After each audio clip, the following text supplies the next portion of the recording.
Hello, this is Lieutenant Peter Kim, and I'm going to give you a message today on Matthew chapter 14, verses 22 to 33. So let's read our passage today. We're going to read from the New King James Version. Immediately, Jesus made his disciples get into the boat and go before him to the other side, while he sent the multitudes away. And when he had sent the multitudes away, he was up in the mountain by himself to pray. Now when evening came, he was alone there. But the boat was now in the middle of the sea, tossed by the waves, for the wind was contrary. In the fourth watch of the night, Jesus went to them, walking on the sea. And when the disciples saw him walking on the sea, they were troubled, saying, "It's a ghost!" And they cried out in fear. But immediately Jesus spoke to them, saying, "Be of good cheer, it is I, do not be afraid." And Peter answered him, "Lord, if it is you, command me to come to you in the water." So he said, "Come."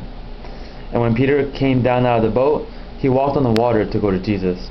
But when he saw the wind was boisterous, he was afraid, and beginning to sink, he cried out, saying, "Lord, save me." And immediately Jesus stretched out his hand, caught him, and said to him, "O you of little faith, why did you doubt?" And when they got into the boat, the wind had ceased. Then those who were in the boat came and worshipped him, saying, "Truly, you are the Son of God."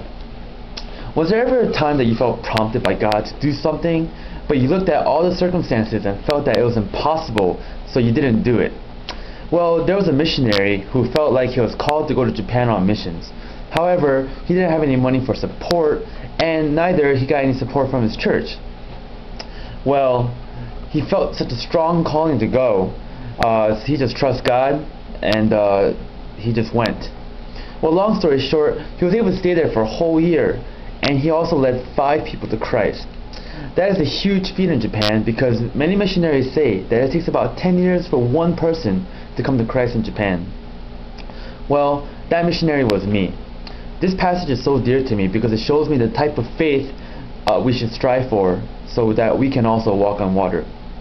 To truly understand the meaning of this message, you have to read the whole story, not just a verse, or else it might be taken out of context. So much has happened that day when Jesus walked on water. First, he found out that his beloved cousin, John the Baptist, was beheaded by King Herod. So he went out to a place of solitude to mourn. But the crowd heard that he was there, so they brought all their sick to him so that he can heal them. Well, Jesus could have turned them away, but he had compassion on them and started to heal all of them. Now imagine today, like a celebrity, I'm sure they would have turned the people away and treated them like the paparazzi, but Jesus did not. He truly loved them. Well, this took the whole day, and it was turning evening, and people were getting hungry. The disciples were recommending to Jesus that he send them all away so they could go eat, but Jesus decided to feed them. They were only able to find 5 loaves of bread and 2 fish, but yet he was able to feed over 5,000 people, and even had leftovers for his doubting disciples.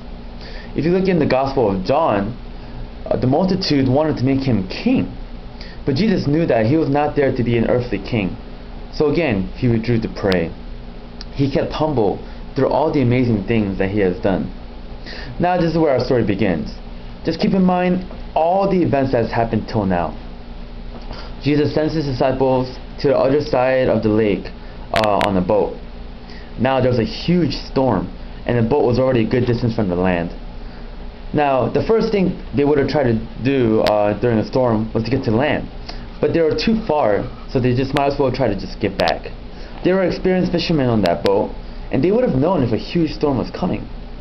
God allowed this storm to happen in order to show the disciples an amazing miracle. Now they were fighting the storm all night. If you look at Matthew 14:24, it says that the boat was battered by the waves. Now I would encourage you to look at multiple translations because it gives you a better idea of the meaning of the Bible. If you want to challenge yourself more, do word studies on critical words in that verse. Well, according to Strong's Concordance of the Bible, the word used for battered is basanizo, which can be translated as tortured or tormented. Now this gives you a more vivid illustration because the disciples were tormented in that boat, desperately hoping that they'll be safe. Who knows, they could have died that day. Well, this kept going into the fourth watch of the night. What does that mean? Well, according to Barnes' notes on the Bible, the Romans divided the night into 4 watches, each in a 3-hour interval. The fourth watch was between 3 a.m. to 6 a.m. Can you imagine how tired the disciples were? They were up all night and still a far distance from the land.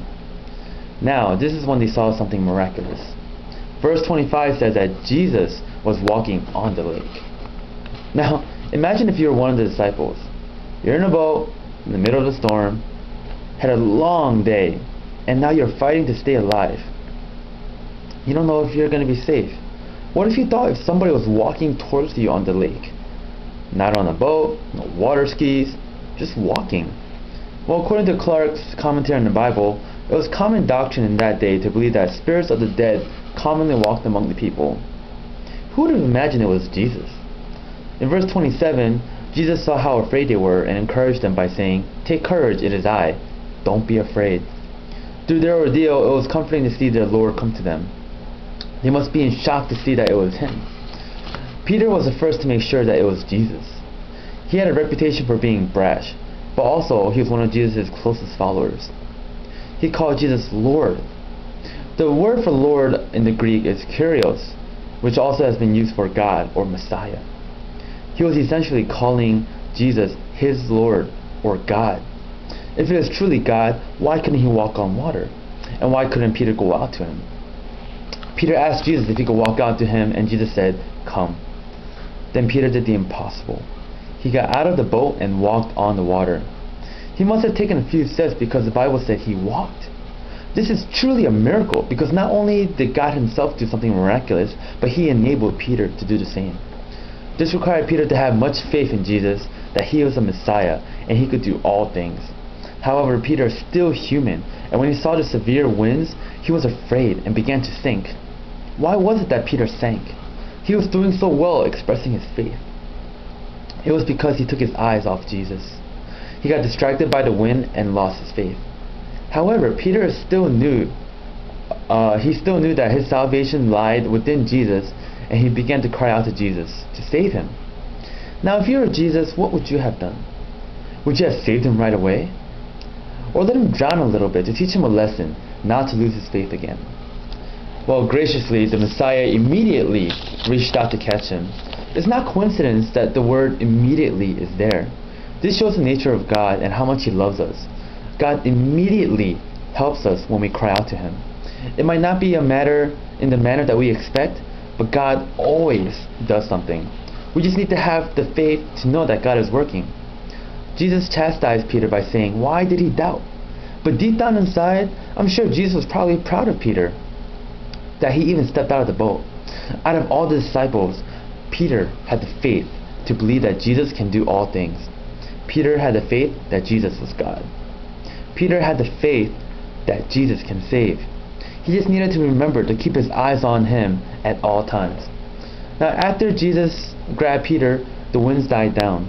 This was not a coincidence. This is all God trying to teach them a lesson, and also to show that Jesus was indeed the Messiah. This was still early in the ministry, and there was much talk about whether he was the prophet or the Messiah. In the Bible, only God is able to walk on water. Job 9:8 says, "He alone stretches out the heavens and treads on the waves of the sea." Psalm 89:9 says, "You rule over the surging sea. When its waves mount up, you still them." These are miraculous signs that can only be attributed to God. This is when the winds were stilled and all the people in the boat worshipped Jesus, saying, "Truly, you are the Son of God." This further authenticates the divinity of Jesus. The Jews would never worship anyone else but God. It is the #1 commandment, and the penalties for idol worship was great. Knowing this, now they had no doubt in their mind that Jesus was the Messiah. After all, seeing Him compassionately heal all the sick, feed all those people, walk on water, and still the storm, how could they still doubt He is the one that was prophesied to come?